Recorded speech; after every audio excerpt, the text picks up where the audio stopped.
c'est le projet de tout ce qui peut exister. Et on voit qu'il va y avoir une incarnation, un principe qui va ressembler à Adam Kadmon, qu'on appelle Adam Rishon, le premier homme. Et on voit que lui, au lieu de rentrer dans le processus, il va réduire le processus et il va sortir du jardin d'Éden. Donc, et on arrive à nous. Donc on a une idée comme ça de travail, de perfectionnement, de réalisation et de la chute. Et donc on se retrouve dans un système où rien ne va plus. Hein, vous voyez bien que les choses... Alors on va travailler, on va se fatiguer. Et puis même si je travaille, j'ai pas le fruit de mon travail. Alors, on ne comprend pas. Et c'est la question qui était posée au départ. Le salaire et la récompense, soi-disant. C'est des termes philosophiques, et on va revenir aux termes kabbalistiques. C'est-à-dire que finalement Dieu ne récompense pas les justes, et il récompense les mécréants. On voit des mécréants qui prospèrent, etc. Et on nous dit, attends, doucement, il y a deux mondes. Il y a le monde du travail et le monde de la récolte, du gmoul. Ce monde-ci n'est pas le monde de la récolte. Tu vas faire un arbre, et puis cet arbre, il va mettre 70 ans pour faire des fruits. Et tu ne vas pas profiter des fruits. C'est ta génération qui vient derrière qui va profiter des fruits. Donc, on est dans un système qui est en construction, mais il nous échappe en même temps.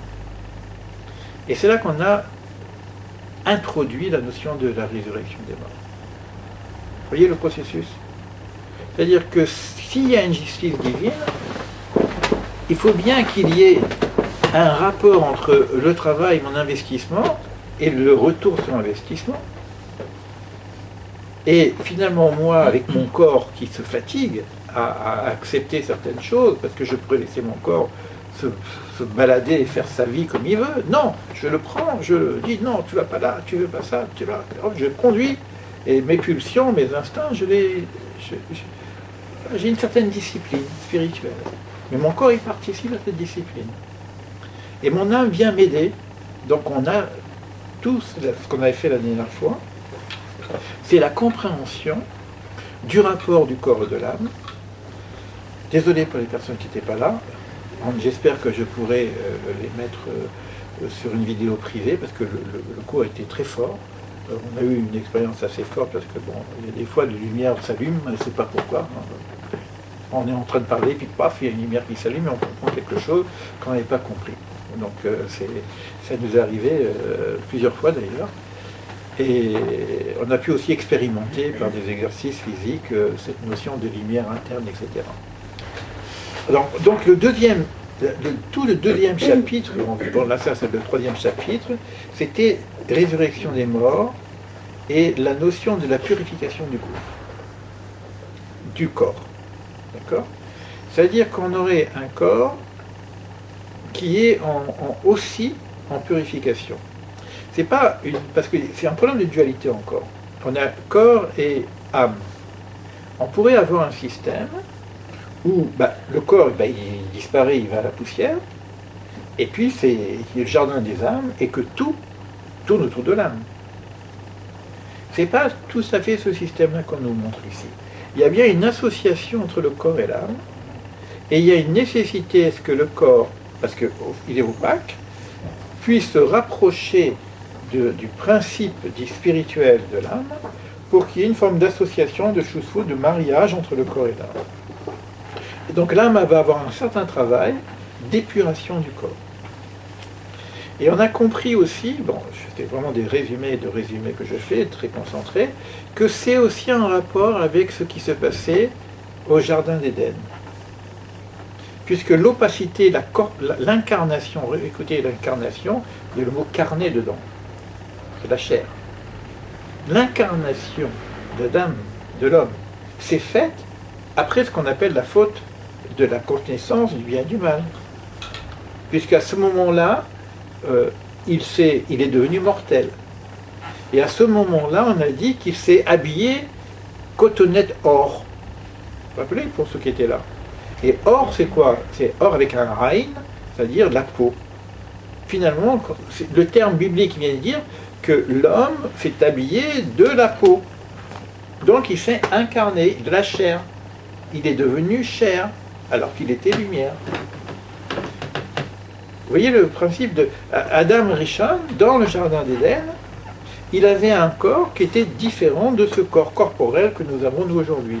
C'est toujours un corps, mais c'est un corps. C'est quoi un corps? C'est un récipient qui donne des limites. Donc c'était lui et pas quelqu'un d'autre. Donc il y aurait un corps qui serait le corps d'avant la chute, qui serait un corps lumineux. Donc quand on a parlé de la résurrection des morts, on se posait la question, qu'est-ce qui revient, quel est le corps, etc. Et on a compris, finalement il y a une épuration du corps, et que finalement c'est pas qu'on va revenir avec notre corps de chair, ni avec notre personnalité, parce que celle-là elle va rester alitée, mais il va y avoir un éveil, et ce qui va venir, c'est une personne éveillée, on va dire ça comme ça, mais qui va être habillée d'un certain corps lumineux. Et ça se passe après l'ère messianique. L'ère messianique, c'est une épuration de l'ensemble des grands systèmes économiques, mondiaux, pour arriver à avoir un monde qui est vivable. Et il va y avoir après un système où l'homme va revenir à sa nature de base. Et ça ne sera pas fini, parce qu'il y a encore un travail à faire, parce qu'on aura à faire le travail qu'aurait dû faire le premier homme, qui était de travailler pour entrer dans l'Éden. Nous étions que dans le jardin d'Éden. Et l'Éden, c'est le palais, c'est là où le roi siège. Finalement, on aurait dû rentrer dans le palais, et qu'est-ce qu'on a fait? Non seulement on n'a pas été dans le palais, mais on est sorti du jardin. Et on a une nostalgie, on veut notre jardin, et pour donner le paradis s'appelle le paradis, le pardès, et on a envie de retrouver cet état primordial. Et si on a envie, ça j'ai dit plusieurs fois, je ne peux pas avoir envie de quelque chose que je n'ai pas connu.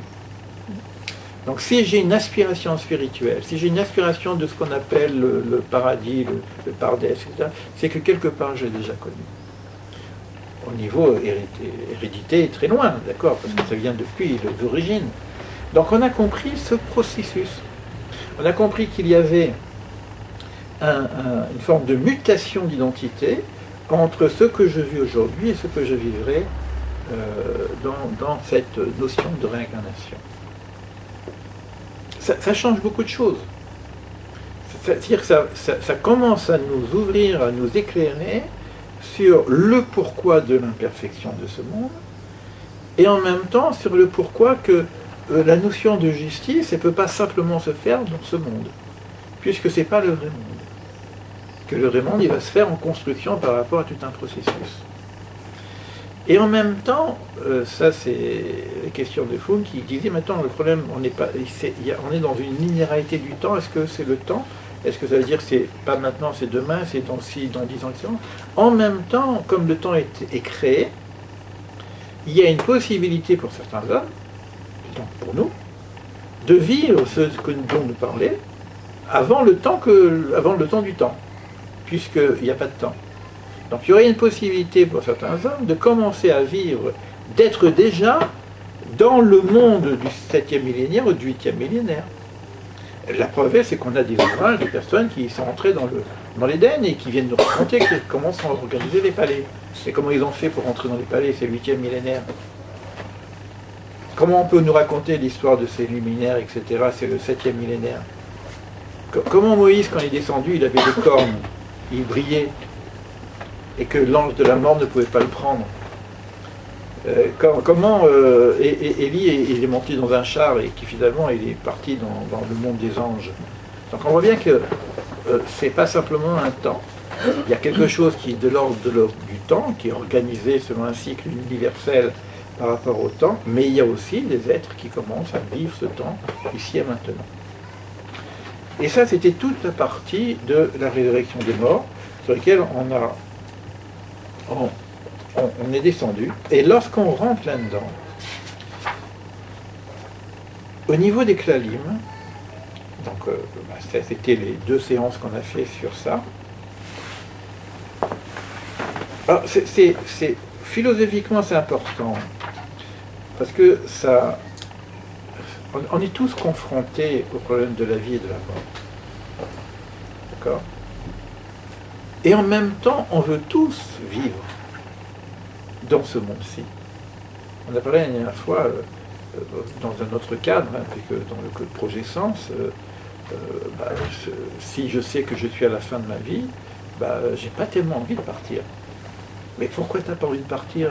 Si tu vas monter dans le jardin d'Éden, tu vas goûter le parfum de ce jardin. Non, je veux rester dans ce monde. Pourquoi? C'est-à-dire qu'il y a du sens en même temps de rester et de faire le maximum de chances, de choses, tant qu'on peut faire des choses dans ce monde-ci. Donc on est en train de regarder l'articulation du passage et l'articulation du principe de vie et le principe de mort.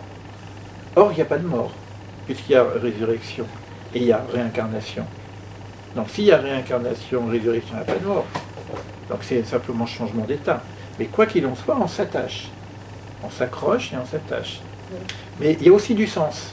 Parce que plus je peux fonctionner, plus je peux m'améliorer, plus je peux respirer lorsque je vais rentrer dans ce jardin, des proximités. On s'est raconté des histoires extraordinaires qu'on lisait sur le Talmud, de ces yeshivas qui sont en haut, de cet élève qui rentre et qui va au cimetière, qui voit son ami assis sur sa tombe, qui est mort, et qui lui dit « Mais qu'est-ce que tu fais là ?» Eh bien, il dit, mais ils ne m'ont pas accepté dans la yeshiva, dans l'école d'en haut. Pourquoi? Parce que je n'ai pas été très régulier. Et maintenant, il faut que j'attende. Il est puni, quoi. Le mec, il est mort, il est puni. De quoi on parle? Et après, le gars, on lui dit, bon, tu sais que c'est la semaine prochaine, tu es avec nous là-haut, tu vas pouvoir étudier avec ton père. Ah, bon, je vais étudier avec mon père la semaine prochaine. Le mec, il est vivant, il parle avec les morts. Et puis, il dit, non, moi, je monte d'avant que si mon copain, il monte avec moi. Et il y a toute une discussion dans le monde des anges, des âmes. Il dit, attends, il ne veut pas monter, comment on fait? Il veut son copain, mais son copain, il ne doit pas monter. Alors, ok, allez, on les fait monter tous les deux. Et tout le monde est content, et on monte là-haut, etc. Et toute l'histoire de savoir s'il y a du foot là-haut, quoi. Vous connaissez cette histoire de rabbin, on en a parlé aussi. Alors ici, on devait mettre le foot ici, heureusement que ça n'a pas marché, bon, c'est bien comme ça. On nous raconte des histoires terribles et marrantes, et en même temps, ça change tout le processus. Alors, d'un côté, il y a le respect de la vie, de tenir dans ce monde, et en même temps, on voit que ce n'est qu'un passage, que c'est que provisoire, et que la vraie vie, c'est pas ça. On a compris qu'il y a des gens qui sont vivants ici, mais on les appelle morts. Et il y a des gens qui sont morts, on les appelle vivants.